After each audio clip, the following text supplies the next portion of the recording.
Vamos a abrir nuestra Biblia en el Evangelio de Mateo, en el capítulo 13.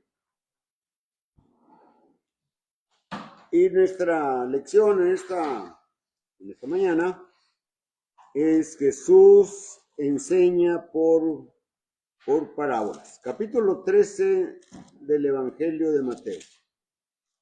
Y leemos ahí empezando el capítulo: en aquel día salió Jesús de la casa y se sentó junto al mar.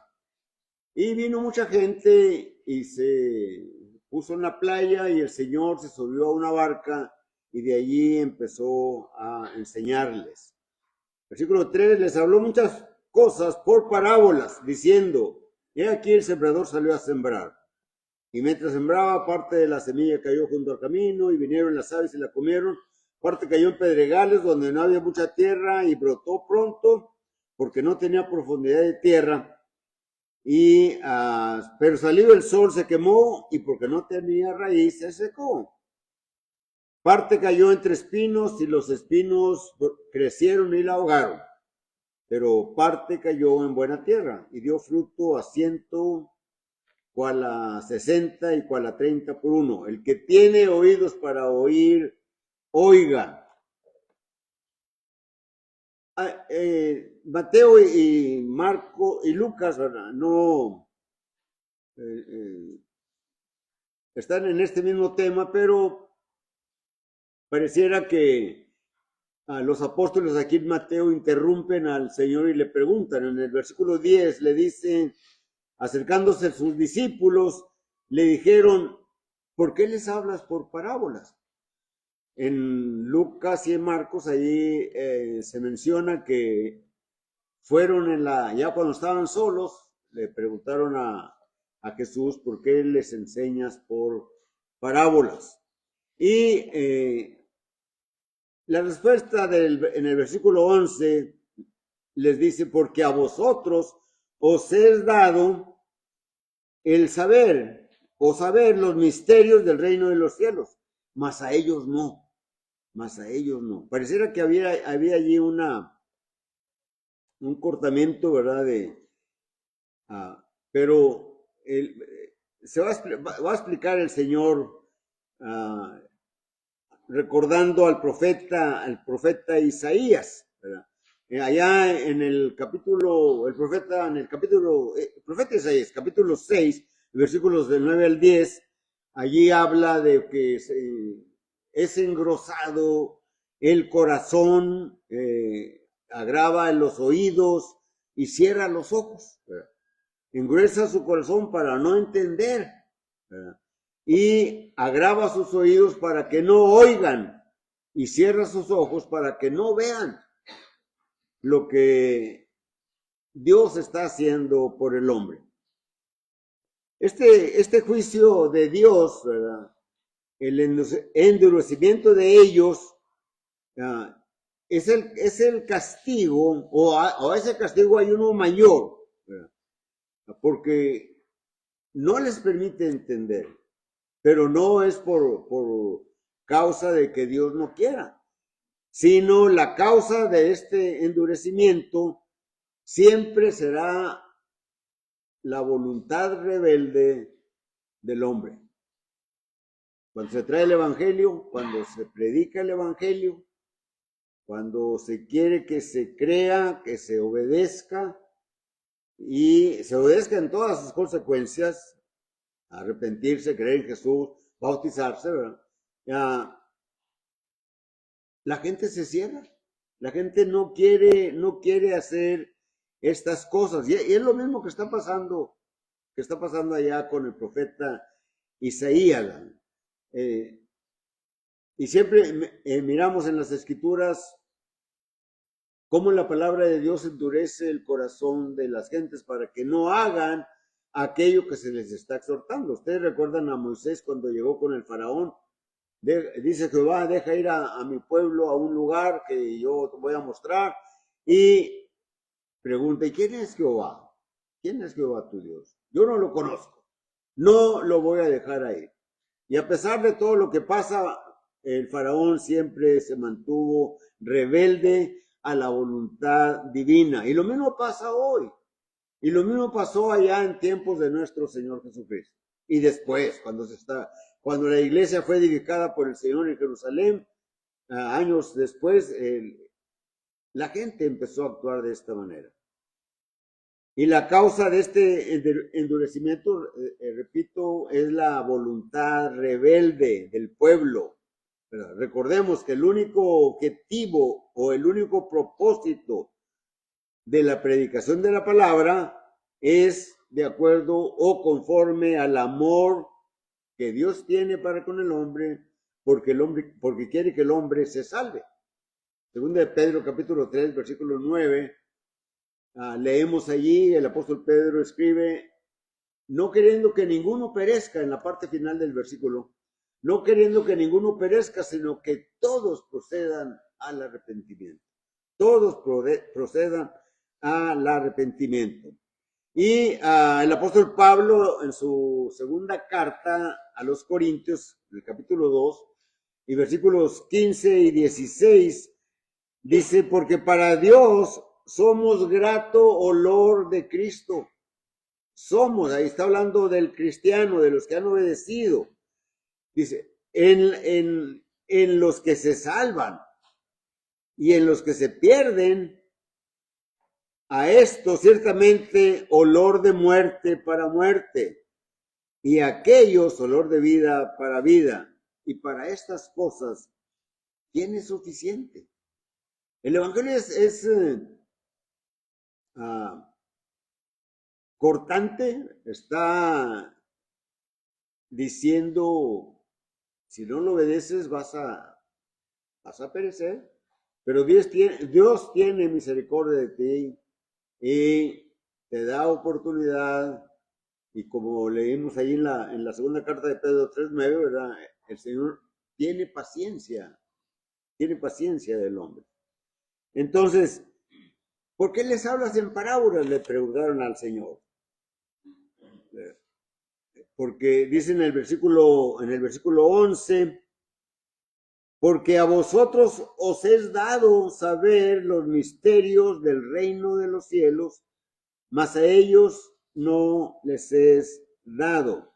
Es decir, dado por Dios. Él es el único que abre por su espíritu en el hombre la inteligencia y el corazón del hombre. Entendiendo por el corazón del hombre, el corazón espiritual es nuestra mente. Aquí es donde razonamos, ¿verdad? Donde recibimos todo y hacemos nuestros propios juicios en cualquier acto de nuestra vida y actuamos. Bueno, la palabra llega a esta mente, ¿verdad? Y aquí la persona decide no obedecerla. Decide no obedecerla. Y la escritura nos está hablando de castigos, de juicios que va a haber. Leemos en Proverbios capítulo 9 y versículo 10, el temor de Jehová es el principio de la sabiduría. Lo mencionamos el domingo pasado también, ¿verdad? Pero dice, el conocimiento es, y la inteligencia es el conocimiento del Santísimo. Es decir, conocer a Dios es la inteligencia. Y el temor a Jehová es el principio de la sabiduría. Y entendiendo por el temor de Dios, ¿verdad?, que Dios aborrece todo pecado, todo camino perverso, toda la negligencia, todo lo que hay en el hombre negativo, ¿verdad? Todo eso es el tener sabiduría, ¿verdad? Tener sabiduría. Jesús muestra, ¿verdad?, aquí en el secreto insondable de la sabiduría divina, la razón por la cual los misterios del reino de los cielos son revelados a unos cuantos. Es decir, aquellos que que van a tener o que tienen la intención de saber de Dios y qué es lo que necesitan hacer para salvarse. Como lo miramos en la parábola, en esta parábola del capítulo 13, la primera parábola, el Mateo 13 está formado prácticamente por 8 parábolas y todas tienen un propósito, ¿verdad? Y pareciera que nuestro Señor Jesucristo o el Espíritu Santo revelándolo a Mateo, ¿verdad?, coloca esas parábolas de esa manera, ¿verdad?, para que entiendan y qué es lo que hacen o qué tienen que ver las parábolas que Mateo está presentando aquí en este capítulo 13, ¿verdad? Las verdades divinas, ¿verdad?, o los designios de Dios, ¿verdad?, Él ha planeado la salvación del hombre. Él ha planeado nuestra salvación, tu salvación, ¿verdad?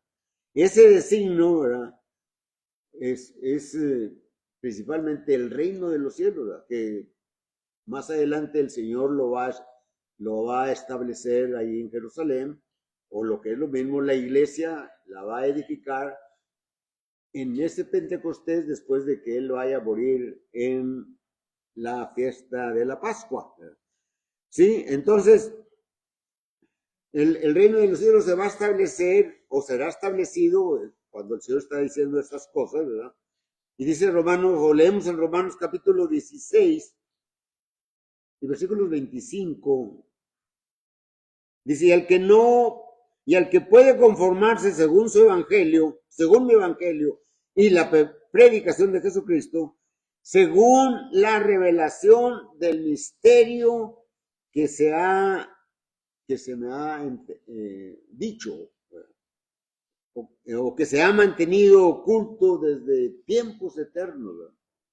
Dice el versículo 26, porque ha sido manifestado ahora y que por las escrituras de los profetas, según el mandamiento de Dios eterno, ya se ha dado a conocer a todas las gentes para que obedezcan a la fe,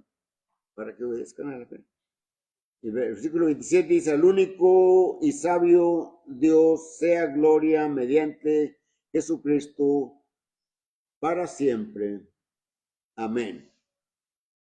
Así que dice el apóstol Pablo, 1 Corintios capítulo 4, versículo 1, así que ténganos los hombres por servidores de Cristo y administradores de los misterios de Dios.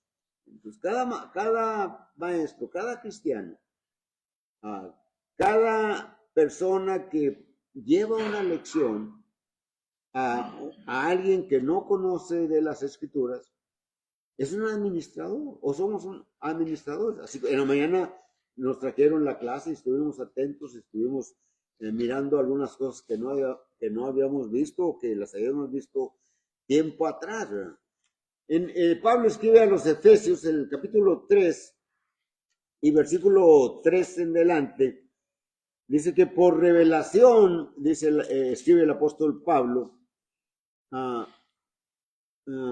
Efesios 3:3. Estoy en Gálatas. Efesios capítulo 3 y versículo 3 dice que por revelación me ha declarado el misterio, como antes lo he escrito brevemente, leyendo lo cual podéis entender cuál sea mi conocimiento en el misterio de Cristo. Mire, Pablo está diciendo lo que él ha escrito, todo hombre lo puede entender. Dice aquí, leyendo lo cual podéis entender cuál sea mi conocimiento en el misterio de Cristo. Misterio, versículo 5, que en otras generaciones no se dio a conocer a los hijos de los hombres, como ahora es revelado a sus santos apóstoles y profetas por el Espíritu.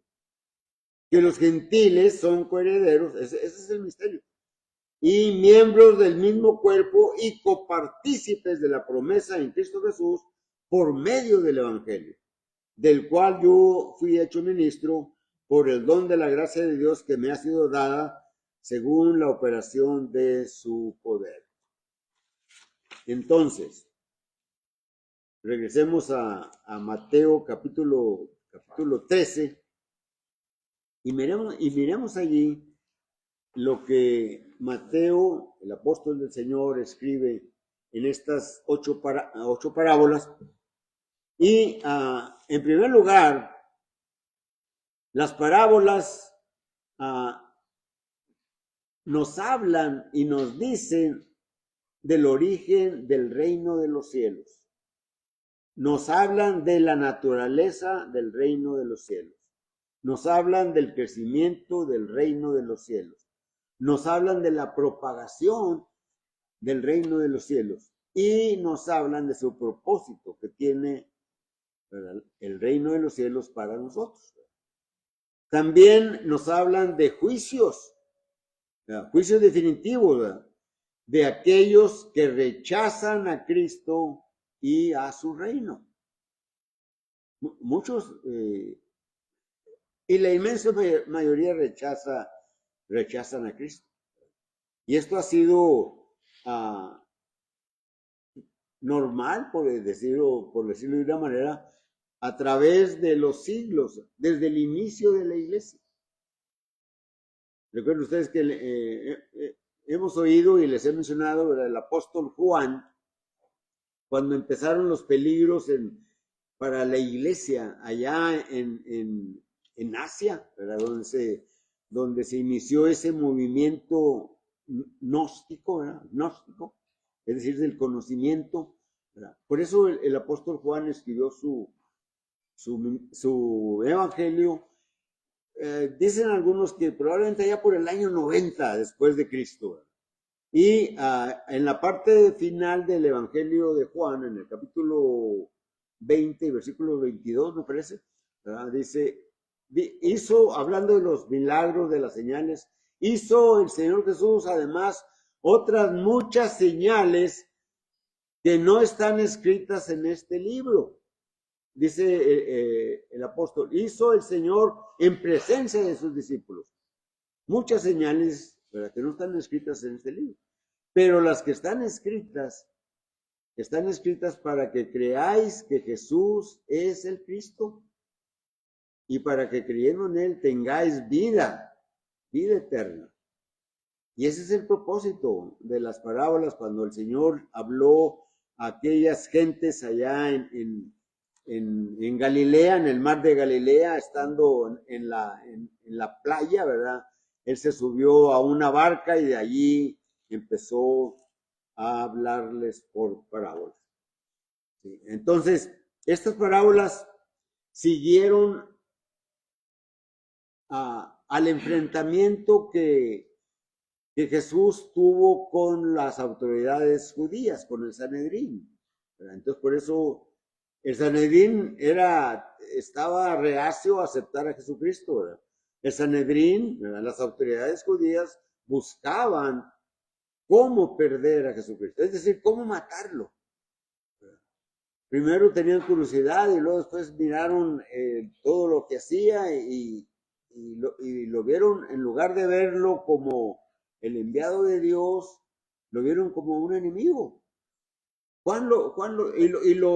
el pueblo no lo aceptó, la mayoría del pueblo. Dice, el Evangelio de Juan dice en Juan 1, versículo 11, a lo suyo vino y los suyos no le recibieron. Los suyos no le recibieron. Entonces, esas parábolas que está aquí, o este bloque de parábolas que Mateo concentra, ¿verdad?, sucedieron después del enfrentamiento del enfrentamiento que Jesús tenía con los judíos, de las autoridades judías, ¿verdad? Pero también era para aquellos judíos, ¿verdad?, si iban a aceptar o no la palabra que el Señor enseñaba, ¿verdad? Era para que esos oyentes se considerasen a sí mismos y ver si eran buena tierra o no, si eran trigo o si eran cizaña, si iban a darle un valor considerable al reino, ¿verdad?, como un tesoro, o iban a ser indiferentes, ¿verdad?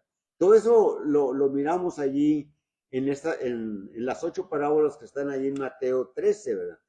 Pero además hay parábolas que hablan de juicio final. Y lo vamos a mirar así rápidamente, tenemos tiempo para ver eso, ¿verdad? En la primera parábola, ¿verdad?, que es la palabra de introducción de las 8 que el Señor presenta, ¿verdad? Miramos un bosquejo muy simple, ¿verdad? El sembrador salió a sembrar. Lo miramos capítulo 13, versículo 10 al 17. El sembrador salió a sembrar, ¿verdad? Su enseñanza está del versículo 3 al versículo 9. Su explicación está del versículo 18 al versículo 23, ¿verdad?, en ese orden, ¿verdad?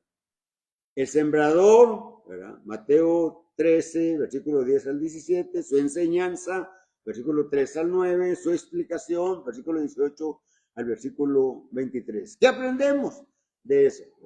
No estamos metiéndonos en las palabras, ¿verdad?, sino solamente así a grosso modo, ¿verdad? Pero ¿qué aprendemos? Que si somos responsables, de sembrar la semilla. Esa es una primera enseñanza. Dice, el sembrador salió a sembrar. El sembrador salió a sembrar. Y somos nosotros responsables de sembrar la semilla. Pero no somos responsables de la respuesta que el oyente deduce de la enseñanza. No podemos obligar ningún maestro de la Biblia, ningún predicador, nadie, ningún cristiano puede obligar a otro, ya te enseñé, recíbela, obedécela. No, esa es la responsabilidad de la persona que está oyendo las escrituras, ¿verdad? Y aprendemos también o miramos otra enseñanza. Miramos la ley de la siembra y la ley de la cosecha, ¿verdad? Y esto es factible, ¿verdad?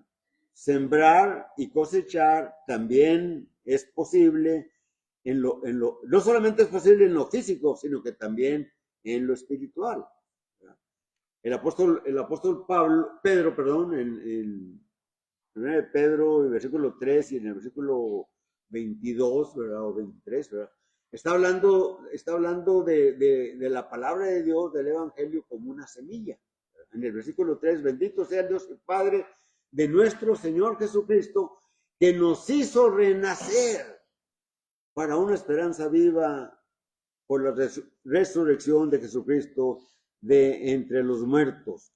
Y en el versículo 22, ¿verdad?, en el versículo 23 dice, siendo renacidos, no de simiente corruptible, sino de incorruptible, por la palabra de Dios que vive y permanece para siempre. Entonces miramos que físicamente se siembra y se recoge cosecha, se recoge lo que se sembró. Si sembramos el evangelio, pues vamos a tener como resultado personas que lo obedezcan y que vengan a Cristo y que el Señor los introduzca en su reino, los añada a su iglesia. Pero necesitan, ¿verdad?, que esa semilla, que este evangelio caiga en una buena tierra espiritual, en un corazón espiritual que es la mente. Que aquí analicemos. Un día el Señor va a venir. Hay parábolas que hablan de juicio, por ejemplo, la parábola de la red, la parábola de la red. El pescador echa la red, ¿verdad? Al mar, ¿verdad? O al agua, al río, al lago, a la laguna, y la saca, ¿verdad? Y luego mira los peces, ¿verdad? Y este no, este no, este sí, este no, este no, este no, este sí, este sí, este no. Es un juicio, ¿verdad? Y el apóstol Pablo escribe en su segunda carta, capítulo 5 y versículo 10, ¿verdad? Porque es necesario que todos nosotros comparezcamos ante el tribunal de Cristo y recibir según lo que hayamos hecho cuando estábamos en este mundo, sea bueno o sea malo. Si fue malo todo, apartados de mí, va a decir el Señor, obradores de maldad. Se cosecha, ¿verdad? Estando todavía en esta primera parábola, lo que se sembró, o de acuerdo a lo que se sembró. Gálatas capítulo 6, versículos 7 y 8 nos dice, no os engañéis, Dios no puede ser burlado, puesto lo que el hombre sembrare, eso también segará. En nuestra vida, ¿qué sembramos? Sembramos desconfianza en los que nos rodean, en el trabajo, con la familia, con los amigos, en la escuela, en donde quiera que estemos. Sembramos desconfianza, vamos a recibir desconfianza de los demás. U otras cosas, eso no poniéndolo ligerito, ¿verdad? Pero dice, porque el que siembra para su carne, en el versículo 8 dice, de la carne segará corrupción, mas el que siembra para el espíritu, del espíritu segará vida eterna. Vida eterna. En el capítulo, bueno, todo está en el capítulo 13, pero del versículo 24 al versículo 30 está la parábola del trigo y la cizaña, y nos habla esa parábola nos enseña del juicio venidero. La cizaña es una hierba nociva, ¿verdad? Que aparece y es semejante a la planta del trigo, ¿verdad? Por eso ahí en esa parábola no vamos a hablar de la parábola, pero los segadores, ¿quieres que le arranquemos? Digo, no, porque pueden arrancar también plantas buenas. Mejor esperemos a la cosecha y entonces allí apartaremos el trigo y la cizaña. Y esta cizaña va a ir al fuego, se va a quemar. Nos está hablando en esta parábola de que si no obedecemos a Cristo, ¿verdad? Y si permanecemos así todo el resto de nuestra vida que Dios nos da, no sabemos cuándo vamos a morir, ¿verdad? Pues cuidado. Necesitamos que todos estemos preparados para recibir al Señor. Ya sea que venga cuando estemos vivos o que venga después de que estemos allá sepultados. Y saldremos a juicio. Todos, indiscutiblemente. Entonces nos enseña del juicio venidero. Nos enseña que la cizaña es una hierba nociva, ¿verdad? Y que al principio tiene parecido con el trigo. Y se dejaba hasta el tiempo de la siega para cortarla y quemarla. La enseñanza, ¿verdad?, es que el juicio va a revelar quiénes son hijos de Dios y quiénes son hijos del diablo. ¿Sí? Hay nada más esos dos hijos. Juan capítulo 8, versículo 44, ¿verdad? El Señor le dice a los judíos, ustedes son de vuestro padre el diablo y las obras de vuestro padre el diablo queréis hacer. Entonces, los que no son hijos de Dios son hijos del diablo. Y debemos de meditar. Por eso las parábolas son para aquellos que están preparados para recibirla. Por eso la pregunta, ¿por qué les hablas de parábola? Porque hay gente que está dispuesta a no aceptar el evangelio. Entonces, la enseñanza, recuerden, de la parábola del trigo y la cizaña, es el juicio de Dios un día, que no sabemos cuándo. 31 de 32 nos habla de la semilla, de la parábola de la semilla de la mostaza. En Palestina la semilla más pequeñita era la semilla de la mostaza. Yo nunca he visto una semilla de la mostaza, pero esto es lo que dice la escritura, ¿verdad? Y sin embargo, cuando esa semilla se sembraba y estaba en buena tierra, ¿verdad? Crecía una planta, casi más de como 3 metros, o más de 2 metros, ¿verdad? Y una semillita.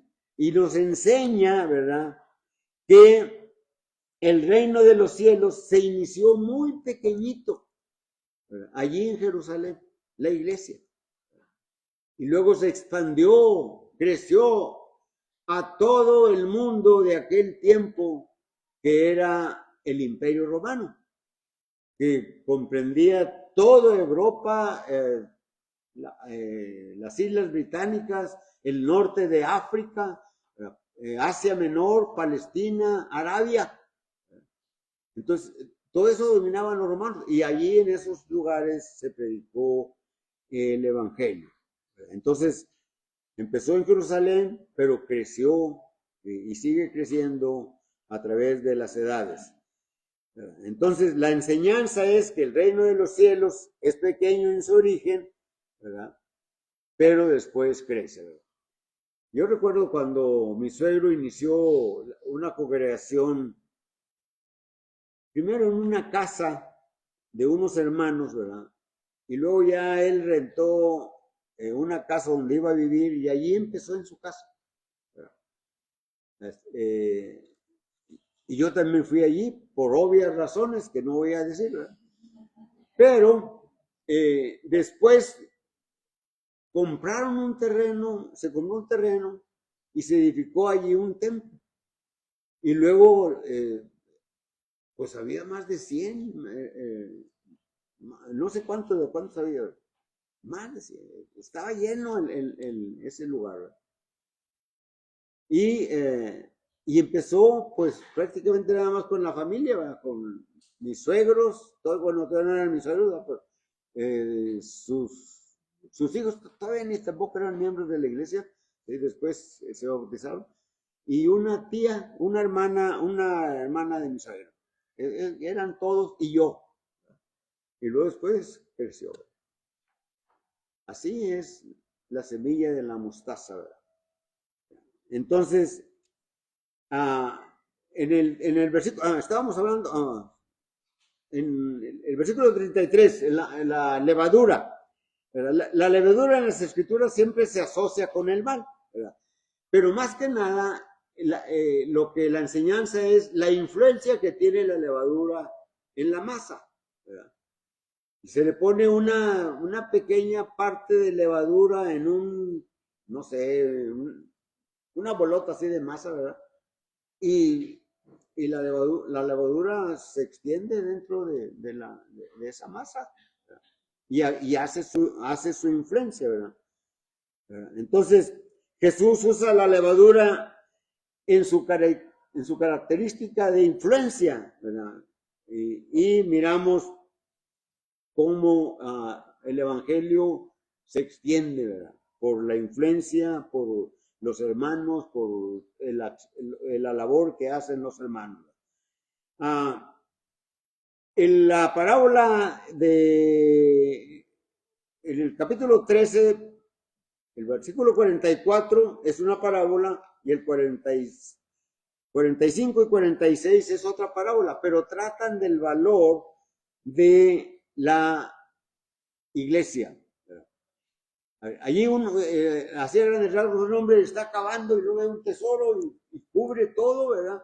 Y va y le dice, oye, te compro el terreno, y vende todo lo que tiene para poder poder adquirir ese tesoro. Bueno, así es el Evangelio, ¿verdad? El Evangelio es un tesoro, ¿verdad? Sí. Cuando yo no era miembro de la iglesia, ¿verdad?, pues yo no andaba buscando la iglesia ni oír el evangelio, ¿verdad? Pero en cierto sentido fui obligado a ir a una reunión de la iglesia allá por 1960, ¿verdad? Que ya llovió un poquito. Y pues ahí me quedé, ¿verdad? Porque debía de despojarme de todo lo que yo tenía como valioso para ser parte de eso. A veces amistades, a veces familia, a veces trabajos, a veces muchas cosas, ¿verdad? Debemos de hacerlos a un lado para permanecer y para adquirir esos tesoros, ¿verdad? Y el sacrificio, ¿verdad? De todo lo que nos desprendemos, ¿verdad? De lo más preciado que tenemos, va a valer la pena. Y es el gozo que vamos a tener por haberlo sacrificado todo. Yo dejé mi carrera de ingeniero civil, trabajé por 15 años solamente.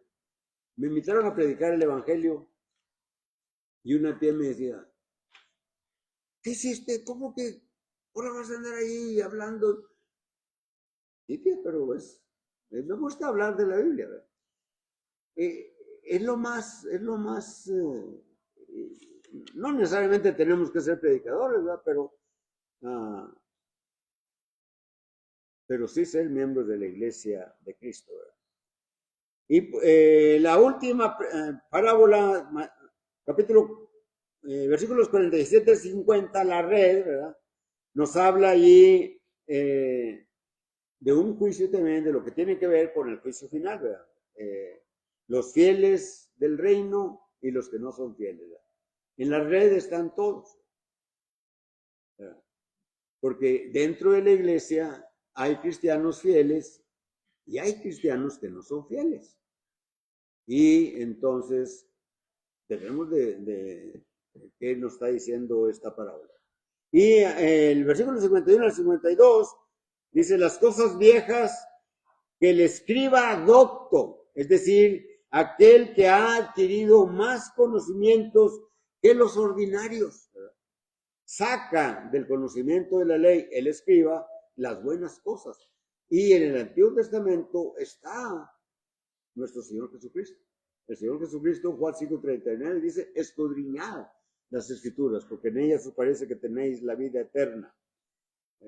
El escriba de las cosas nuevas, o la persona, o el cristiano, saca de ese conocimiento de Cristo para llevarlo a otros. ¿Qué de ti? La invitación es la predicación, la exposición de la palabra. Y la exposición de la palabra, ¿verdad? En esta mañana fue Cristo enseña por parábolas. Pero la invitación es la predicación, pero cantamos un himno.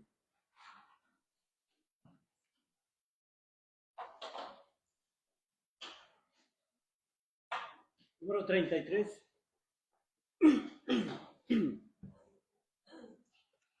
Número 33, primera, segunda y quinta estrofa.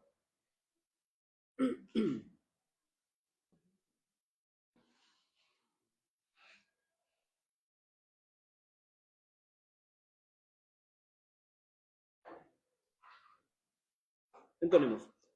Salvador, a ti me rindo yo, obedezco solo a ti, mi guiador, mi fortaleza, todo encuentra mi alma en ti. Yo me rindo a ti, yo me rindo a ti, mis flaquezas y pecados todo traigo a ti. Te confiesa su delito, mi contrito corazón.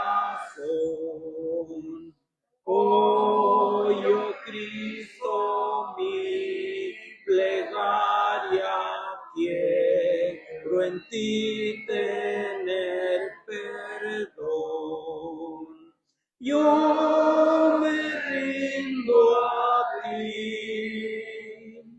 yo me rindo a ti, mis flaquezas y pecados todo traigo a ti. Oh, qué gozo encuentro en Cristo, cuánta paz a mi alma da.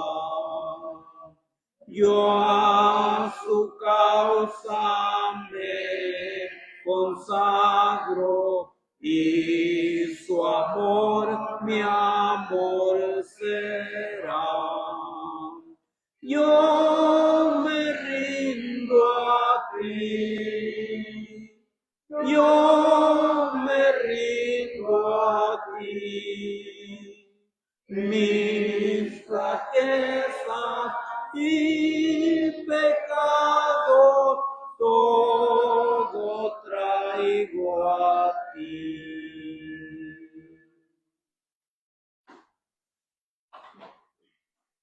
Vamos a orar, hermanos. Eterno y amado Padre Celestial, seguimos su Padre Celestial, dándole gracias, alabándole, glorificándole, sabiendo, Padre Celestial, que eso desea de sus hijos, que sigamos, Padre Celestial, ese amor, tenemos ese amor que usted instila en su corazón, porque primeramente usted nos amó de tal manera que envió a su Hijo al mundo para rescatarnos, para así ser el salvador de nuestras almas, para tener en nuestras vidas el futuro de la vida eterna que es prometida.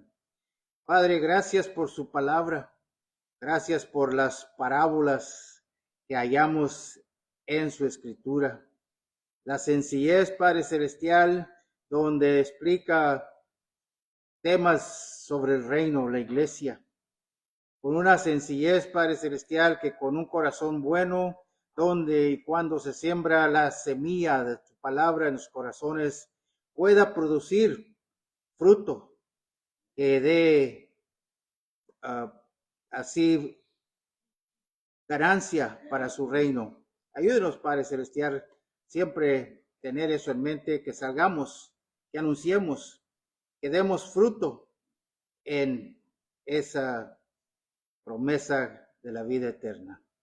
Ahora, Padre Celestial, que vamos a seguir en convivio, le pedimos que siga con nosotros. Le damos gracias por su amor, su misericordia, por la lección, que la guardemos en nuestro corazón.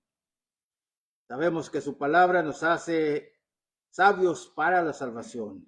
Y en su palabra nos manda que escudriñemos las escrituras, Juan 5:39, porque parece que en ellas tenemos la vida eterna. Te provee todo, Padre Celestial, está en el corazón del hombre aceptarlo, oírlo, aceptarlo y obedecerlo. Bendiga su iglesia en todas partes del mundo, se lo pidamos todo en el nombre de Cristo. Amén. Amén. Recuerden, todos estamos invitados a quedarnos a comer. Y después de comer, tenemos un devocional.